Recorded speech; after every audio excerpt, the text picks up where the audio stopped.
I'm catching up on some horrors released in the last few months. One of them stood out as something worth talking about. It's called Master. It's fairly new on Amazon Prime, and it's a horror movie dealing with institutional racism in colleges. Being a white dude, I'm sure there are those who believe I shouldn't have an opinion about this subject matter. Being a reviewer who rarely gives a fuck, I have opinions anyway. Hopefully, we can keep the comments civil and show the rest of YouTube how to have a discussion rather than use it as a battlefield. Here goes.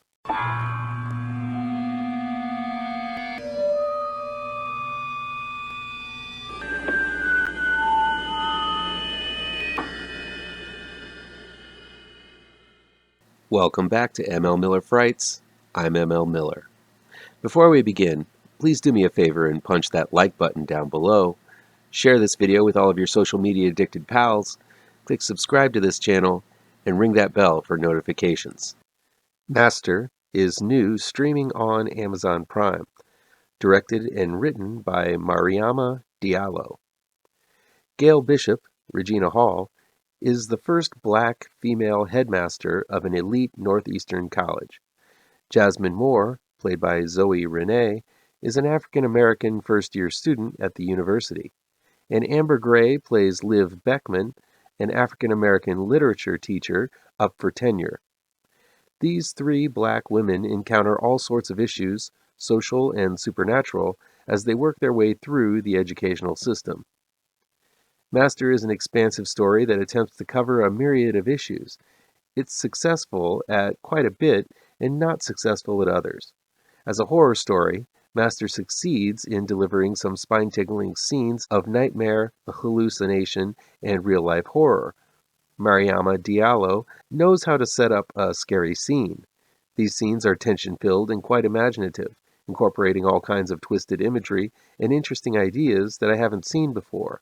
Through the experiences of these three women, the film really does offer quite a bit of terror to be experienced.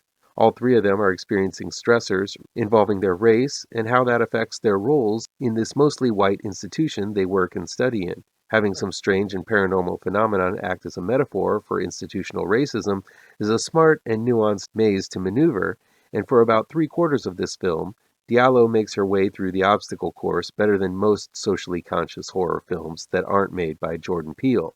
That said, the last quarter of the film possesses a tonal shift that derails any and all tension built. It seems that Diallo, in fear of losing her audience in the metaphor, drops the supernatural angle and simply starts stacking on the social issues and addresses them head on. While these issues are ripped from today's headlines, they are vastly less interesting than the first section dealing with the stress of being the other in a very old institution in a more nuanced and thus entertaining way. Once this shift occurs, Master morphs into a completely different film, and sadly, a less interesting and successful one. Both Gail and Jasmine experience paranormal activity, nightmares, and hallucinations. This isn't just issues with one of the three leads. If that were the case, it could be written up to an unreliable narrator, experiencing these seemingly supernatural horrors that occur in her mind. Instead, these are strange occurrences that happen to two of the three leads, suggesting that the horrors they experience are real in the world of the story. It's what makes it a ghost story and proves to be the most potent portion of the film. When that's dropped, the film lessens in effect. But late in the game, all horror is tossed out to communicate a message, and that's where the film lost me. Whether the message is noble or right or not, when your film switches gears, you're in danger of losing the audience. And that's exactly what happens here. The final act ignores the supernatural horror angle supposed to be haunting the halls and buildings of this old school. In the final act, the big bad is white institutions, and the lack of any nuance to this point kills all momentum built up in its finely tuned first 70%. It feels as if Master might have been meant to be a series. It clocks in at close to about 2 hours, but is distracted by and then disregards all kinds of plot lines.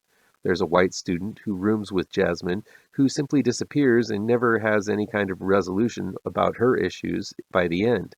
There's a backstory that I think could have been interesting to delve into through flashback, but instead it's saved as a Shyamalan twist reveal in the last act. There are plenty of instances where issues are brought up and characters are introduced that go nowhere that I think might have worked better had this been a series rather than a feature. It reminds me a lot of Mulholland Drive in this aspect, as the first portion introduces all kinds of characters and plot lines that are never addressed later in the film. Diallo seems to want to tell a story too big for what the film can contain. Master definitely attempts to raise all kinds of issues worth delving into. Some of them point the finger at white culture, which is valid, but an easy way to explain a lot of the issues that come up in black culture. But it also seems to want to ask deeper questions about black culture itself. There's a scene where Gail and Liv are jogging where they run into a local Mennonite funeral service. Not really understanding the culture, they are fearful and look at it as some kind of strange alien ritual. These assumptions aren't that different than the way white people with no experience with black culture might look at some black cultural traits. But these feelings of fear of the other aren't even addressed once Diallo tees them up. There are also too many instances of Diallo bringing up some more complex themes really worth delving into because they haven't been done so before, but instead choosing the easy way out by pointing the finger solely on white institutionalism. The rush judgment that everything is about white privilege is another theme brought up by Gail and Liv, but then quickly shoved away to the side to the more popular and easier opinions. It's a shame these tougher questions and themes weren't delved into deeper here. The acting is solid. Regina Hall has come a long way since Scary Movie. She conveys a large array of emotions here that brings up bold and necessary questions. I wish the writing were up to her abilities to answer some of them, which I'll get into later in this review. Zoe Renee is the true standout as Jasmine, a troubled student who's the center of most of the horror-centric scenes. Even though she looks too young to be a freshman in college, she is a powerful little actress who will definitely go far. These two performances really elevate the material, mainly during the horror parts, and keep the rest of the film afloat during the clunkier message-preaching parts as well. I'm going to get into spoilers in order to discuss key issues I had with Master. If you want to go in spoiler-free, then simply stop the video here and check it out yourself. If not, at least I warned you. The issue with Master is that it provides a lot of questions and points out a lot of faults, but no answers or solutions for the characters. This is quite common in films focusing on social issues.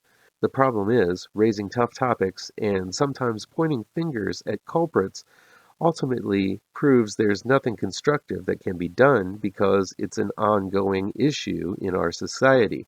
There are no easy solutions to systematic racism. It's going to be an issue for a long time, so attempting to tell a story that requires a beginning, middle, and most importantly, a satisfying ending is going to be next to impossible.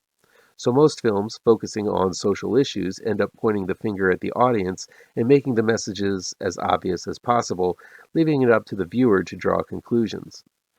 And one of the things that annoy a lot of horror fans these days is that ambiguous or non-ending.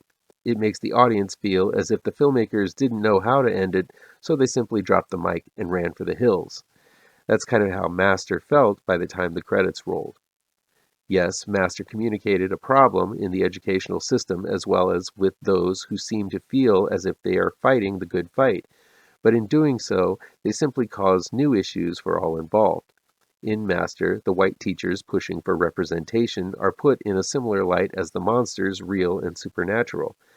Gail tries to make her stand to them, but in the end simply gives up and walks away from her role as headmaster. It left me asking, what is this movie's message by ending it like that? Is it pointing out that the best way to fight institutional racism is to walk away from traditionally white institutions and go to an institution that is run by minorities? Is it saying that trying to work to change the system from the inside is a futile endeavor? Is it more noble for Gail to leave the university behind or stay and put the time in to make actual change?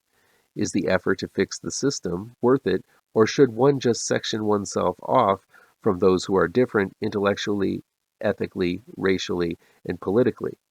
These questions were left with me in the end, and Gale's actions to leave the university simply seems to take the easy way out that favors divisionism, which to me isn't a solution I feel is as noble as the filmmakers might believe it to be.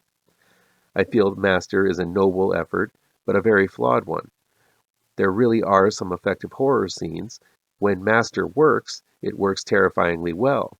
It's too bad, though, that Master chooses to exchange all of that for broad, blatant, and confusing messaging by the end.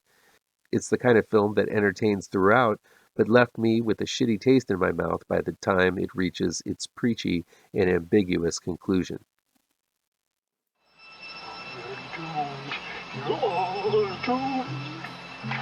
You're doomed